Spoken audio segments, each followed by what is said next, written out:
Granite Finance Business School, High-Tech City, Hyderabad. BCom, BBA, PGDM, MBA. Call 900 Gulf countries కావచ్చు, లేకపోతే Arab world యాంగిల్లో మనం చూస్తే Saudi Arabia, UAE వంటి Gulf powers సైలెంట్గా ఒక డిప్లొమసీ చేస్తున్నాయా? డెఫినెట్గా ఇంటూ చెప్పారు కదా వాళ్ళు స్టార్టింగ్లో పొద్దున్న చెప్పారు అరగచ్చు that we are speaking to all these countries. ఇంగ్లీష్లో అంటారు you can choose your friends but you cannot choose your neighbours అని. మీ నేబర్సే మీరు రేపటి నుంచి ఈ నైబర్ నాకు వద్దంటే కాదు, మీ అపార్ట్మెంట్ ఉంటే పక్కన వాళ్ళు ఉంటారే అక్కడ, మీరేం చేయలేరు. వాళ్ళతో జాగ్రత్తగా ఉండాలి, వాళ్ళతో ఉన్న రిలేషన్షిప్ మీకు ఉంటుంది.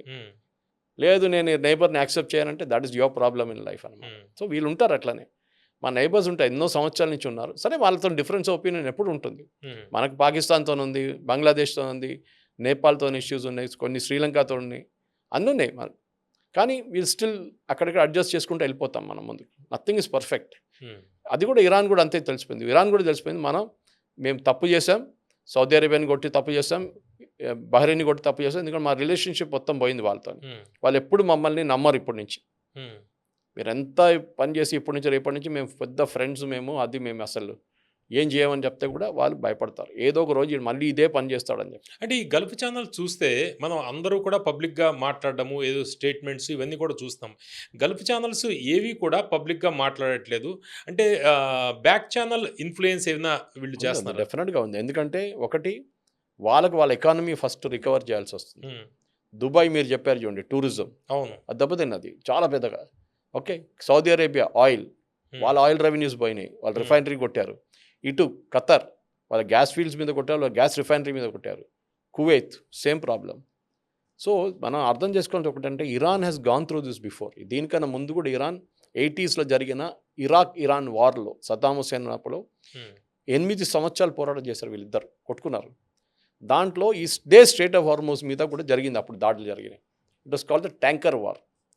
ట్యాంకర్ కొట్టడం మొదలుపెట్టారు. ఇరాన్ వాళ్ళు ట్యాంకర్ కొట్టారు, ఇరాక్ వాళ్ళు వీళ్ళు ట్యాంకర్ కొట్టారు. నడిమిట్లో కువైత్ ట్యాంకర్లు ఉన్నారు, సౌదీ ట్యాంకర్స్ ఉన్నారు, వీళ్ళది ఉండే, ఖతర్ది ఉండే. దాంట్లో అన్నిటికంటే పెద్ద ప్రాబ్లం కువైత్ ఉండే. సద్దాం హుస్సేన్ కువైత్ ట్యాంకర్ని కొట్టడం మొదలుపెట్టారు. సో యుఎస్ ఏం చేశారంటే ఈ కువైత్ ట్యాంకర్లు అందరు ఫ్లాగ్ దింపి యుఎస్ ఫ్లాగ్ ఎక్కిచ్చేశారు. సో యుఎస్ వాళ్ళ చట్టం, వాళ్ళ డిఫెన్స్ మాన్యువల్లో, వాళ్ళ డిఫెన్స్ కాన్స్టిట్యూషన్ ఏముందంటే యుఎస్ ఫ్లాగ్డ్ క్యారియర్స్ని ప్రొటెక్ట్ చేయడం US navy responsibility.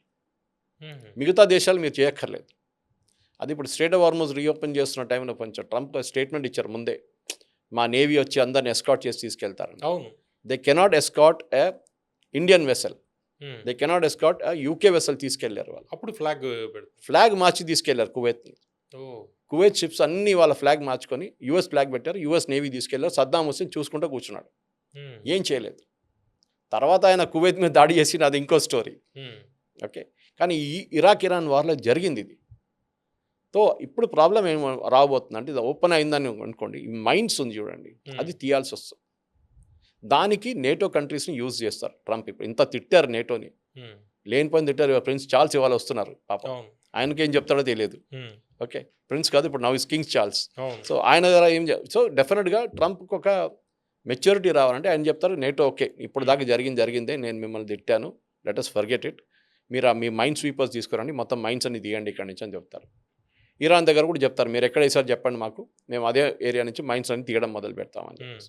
So straight of Hormuz open చేయడం ఒకటే కాదు, ఆ మైండ్స్ క్లియర్ చేయాల్సి వస్తుంది అక్కడి నుంచి. అండ్ డెఫినెట్గా ఇది ఓపెన్ కాగానే వరల్డ్ ఎకానమీ చాలా మటుకు ఇంప్రూవ్ అయిపోతుంది, దాంట్లో డౌట్ లేదు. అంటే ఈ క్రైసిస్లో మిసైల్స్ కంటే మనకి ఆయిల్ మార్కెట్ ఎక్కువ డేంజర్ ఫ్యాక్టర్స్గా కనిపిస్తుంది కదా? డెఫినెట్గా ఆయిల్ మార్కెటే కాదా మెయిన్, ఆయిల్ ఒకటే కాదు, ఫర్టిలైజర్ 40% వరల్డ్ ఫర్టిలైజర్ ఇక్కడి నుంచి ఇదే రూట్ నుంచి వస్తుంది. ఎందుకంటే మీ ఆయిల్ డిస్టిలేషన్ ప్రాసెస్లో క్రూడ్ ఆయిల్ నుంచి పెట్రోల్, డీజిల్ అన్నీ చెప్పుకుంటూ వస్తే నైట్రోజన్ ఒక ప్రోడక్ట్ వస్తుంది అక్కడ నడిమిట్లో, అని అంతా విన్న నైట్రోజన్ గ్యాస్, దాని నుంచి మళ్ళీ యూరియా ప్రొడ్యూస్ అవుతుంది. కొన్ని చాలా మటుకు దేశాల్లో యూరియా ప్రొడక్షన్, ఫర్టిలైజర్ ప్రొడక్షన్ ఫ్యాక్టరీలు బంద్ చేసేసారు. చాలా కారణాలు ఉన్నాయి దానికి. ఓకే, ఇండస్ట్రియల్ పొల్యూషన్ అని చెప్పి అదని, కానీ మన దగ్గర ఉంది ఇప్పుడు కూడా. మన దగ్గర ఇఫ్కో లాంటి చాలా మటుకు ఫర్టిలైజర్ ప్లాంట్స్ మన దగ్గర ఉంది, దానికోసం మన దగ్గర ఇంత షార్టేజ్ లేదు. యుఎస్లో వాళ్ళ దగ్గర ఉన్న రైతులకి ఇప్పుడు దొరకట్లేదు, ఫర్టిలైజర్ లేదు వాళ్ళ దగ్గర. అది కూడా ట్రంప్కి పెద్ద టెన్షన్, ఎందుకంటే వాళ్ళు ఈయన పార్టీకి ఓట్ చేసే అన్నిటికంటే పెద్ద కాన్స్టెంట్ వాళ్ళు. మన దగ్గర కూడా రైతులు ఎంత ఫైనాన్షియల్ ప్రెషర్ పెడతారో గవర్నమెంట్ మీద, వాళ్ళు కూడా అదే ప్రెషర్ పెడతారు. వాళ్ళు కూడా అడగడం మొదలు, ఫర్టిలైజర్ ఎక్కడ, ఈసారి ఫర్టిలైజర్ లేదు వాళ్ళకి ఈ సీజన్కి. అక్కడ ఇక్కడ నుంచి తెప్పించుకుంటున్నారు. కానీ ఇప్పుడు మన దేశం యాంగిల్‌లో వస్తే ఈ క్రూడ్ ఆయిల్ ప్రైసెస్ రానున్న రోజుల్లో ఎట్లా ఉండే అవకాశం ఉంది? స్టేబుల్‌గా ఉంటుందండి. ఏ టెన్షన్ ఉండదు. హ్మ్. ఎందుకంటే మనం మిగతా దేశాలని తెప్పించుకుంటున్నాం. హ్మ్. రేట్ ఎక్కువైంది. యెస్, డెఫినెట్‌గా. కానీ కొన్ని దేశాలతో మనకి లాంగ్ టర్మ్ కాంట్రాక్ట్స్ ఉన్నాయి. హ్మ్. ఫర్ ఎగ్జాంపుల్ రష్యాతోనుంది. రష్యా ఆఫ్‌కోర్స్ మనకి $40 కూడా అమ్మారు. ఇప్పుడు $70 అమ్ముతున్నారు చెప్తున్నారు. నాకు తెలీదు యాక్చువల్ రేట్ ఎంత. గవర్నమెంట్ ఆఫ్ ఇండియా దగ్గర కొంచెం కుషన్ ఉంటది. ఒకటి కస్టమ్స్ డ్యూటీ తగ్గించొచ్చు ఇంకా. తగ్గిస్తే ఇంకా రేట్ తగ్గుతుంది. Yes, there are certain products like LPG. దాని మీద ప్రెషర్ ఉంటుంది డెఫినెట్‌గా. ఎందుకంటే అది మనం ఎంత లోకల్‌గా ప్రొడ్యూస్ చేయట్లేదు ఎల్‌పీజీ. పీఎన్జీ మన దగ్గర ఉంది. హ్మ్. పైప్ న్యాచురల్ గ్యాస్ కొన్నాం. గ్యాస్ మన దగ్గర ఉంది. ఓకే. కానీ ఈ పెట్రోల్, డీజిల్ ధరలు యెస్ ఓపెన్ కావాల్సిందే. ఓపెన్ అయితే వరల్డ్ వైడ్ రేట్ పడిపోతుంది. సౌదీ అరేబియా ఒకటే కాదు, ఇరాన్ ఒకటే కాదు, ఇరాక్ ఒకటే కాదు, or even Qatar, Kuwait, Bahrain కాదు. వీళ్ళది కూడా ఉంటుంది. వరల్డ్ వైడ్ ఆయిల్ పడిపోతుంది. బ్రెంట్ క్రూడ్ ఉండొచ్చు యూకేలో, హ్మ్. ఇటువైపు యూఎస్ నుంచి ఉండొచ్చు. అది కాకుండా మన వెనజువేలా నుంచి ఉండొచ్చు. రేట్లు అన్నీ పడిపోతుంది అన్ని ప్లేసెస్లో. అప్పుడు రేట్లు తగ్గుతుంది. సో ఒక నెక్స్ట్ 2-3 మంత్స్ చాలా క్రూషియల్ ఉంటుంది. ఒకసారి ఇది ఓపెన్ అయితే ఎంత జల్దీ వీళ్ళు రిఫైనరీలు రిపేర్ చేస్తారో దాన్ని బట్టి అవుట్‌ఫ్లో ఎక్కువ ఉంటుంది అనమాట. అయి మనకి ఆయిల్ ప్రైసెస్ ఈ 5 రాష్ట్రాల ఎన్నికల గురించి కొంత రేట్లు పెరగకుండా కేంద్ర ప్రభుత్వం ఆపింది. 5 రాష్ట్రాల ఎన్నికల తర్వాత పెరగొచ్చు అనేది కొంత జరిగింది. అయితే లేటెస్ట్‌గా మినిస్ట్రీ చెప్పిందేంటంటే ఎన్నికల తర్వాత కూడా పెంచము అనేది. ఎంతవరకు నమ్మొచ్చంటారు? కానీ వాళ్ళు చెప్పినప్పుడు నమ్మాలి కదా! హ్మ్. మన గవర్నమెంట్ చెప్పినప్పుడు నమ్మాల్సిందే. ఓకే. గవర్నమెంట్ దగ్గర వెపన్స్ ఉంది. నేను చెప్పాను చూడండి. వాళ్ళు రేట్ పెంచక్కర్లేదు. కస్టమ్స్ డ్యూటీ తగ్గిస్తారు. ఇప్పుడు మన దగ్గర తెలంగాణలో ఇంత రేట్ ఎక్కువ ఎందుకుంది? యూపీలో తక్కువ ఉంది కదా! హ్మ్. యూపీలో $92-93 ఉంది డీజిల్, పెట్రోల్‌కి. ఇక్కడ 107 ఉంది. ఎందుకు? ఇక్కడ వ్యాట్ పెట్టారు. Value added tax state government. హ్మ్. అది తగ్గించొచ్చు కదా! తగ్గిస్తే మన ప్రజలకు కూడా కొంచెం రిలీఫ్ ఉంటుంది. కానీ మన దగ్గర లిక్కర్, పెట్రోల్, డీజిల్ దీని మీద ట్యాక్స్‌లు ఎక్కువ ఉంటుంది. దాన్ని ఎప్పుడు జీఎస్టీ కింద తీసుకురారు హ్మ్. ఫ్యూయల్స్‌ని. తీసుకొస్తే నష్టం అందరికీ. ఏ ముఖ్యమంత్రి అయినా, ఏ ఫైనాన్స్ మినిస్టర్ అయినా అగ్రీ చేయరు ఇది. కాంగ్రెస్ ఉండొచ్చు, బీజేపీ ఉండొచ్చు. వాళ్ళకి దీని నుంచే డబ్బులు గుంజుతారు వాళ్ళు. హ్మ్. సో మన దగ్గర ప్రజలు ఈ వాట్సాప్‌లో వచ్చే మెసేజ్ చూడకుండా కొంచెం సెన్సిబుల్‌గా బిహేవ్ చేయాలి. మనకు అదొక సివిక్ సెన్స్ అనేది లేదు మన దగ్గర. సురేష్ గారు ఇప్పుడు కొన్ని పెట్రోల్ బంకుల దగ్గర చూస్తుంటే చాలా క్యూలు బాగా పెరుగుతున్నాయి. అది ఇప్పుడు కాదు కారణం సార్. అది ఏంటది? ఎప్పటి నుంచో ఉంది సార్ అంటే మనకి. ఈ మధ్య బాగా గత 2 రోజుల నుంచి ఇది బాగా రూమర్స్. మనోళ్ళు ఎంత టైం వేస్ట్ చేస్తున్నారు బంకుల దగ్గర నాకు అర్థం కాదు. వీళ్ళ దగ్గర టైం ఎంత ఉంది? హ్మ్. ఆఫ్‌కోర్స్ కొంతమంది డ్రైవర్‌ని పంపిస్తారు. కానీ మీలాంటోళ్ళు, నాలాంటోళ్ళకి టైం లేదు దీనికంతా. మనం ముందే ప్లాన్ చేసుకుంటే ఫుల్ ట్యాంక్ కొట్టించుకుంటాం.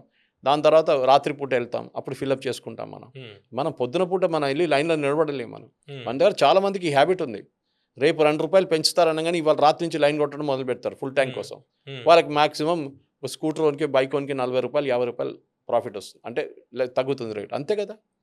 ఈ ఫస్ట్ మన కొంచెం ఎంత చదువుకున్నా గానీ మనకి సివిక్ సెన్స్ లేదు మనకి. ఈ పారానాయిడ్ అయిపోతాం. వాట్సాప్ యూనివర్సిటీలో వచ్చే నోట్స్ తీసుకొని మనం చేస్తుంటాం అన్నమాట. అది చేయకూడదు. ఇప్పుడు ప్రస్తుతం అయితే క్రైసిస్ అయితే ఏం లేదు ఏం సార్. లేదండి. Absolutely no crisis. ఓన్లీ ఈ వాట్సాప్‌లో వచ్చే రూమర్స్ అది ఇది వీళ్ళు తిప్పుతున్నారు. హ్మ్. ప్లీజ్ బిలీవ్ చేయకండి. మీరు మీ ఎంత కావాలో అంతే ఫిలప్ చేసుకోండి. ఏం కాదు రేపు. ఇది నడుస్తూనే ఉంటది. ఇష్యూ గవర్నమెంట్ టాకిల్ చేస్తున్నారు. గవర్నమెంట్‌కి తెలుసు ఏం చేయాలని చెప్పేసి.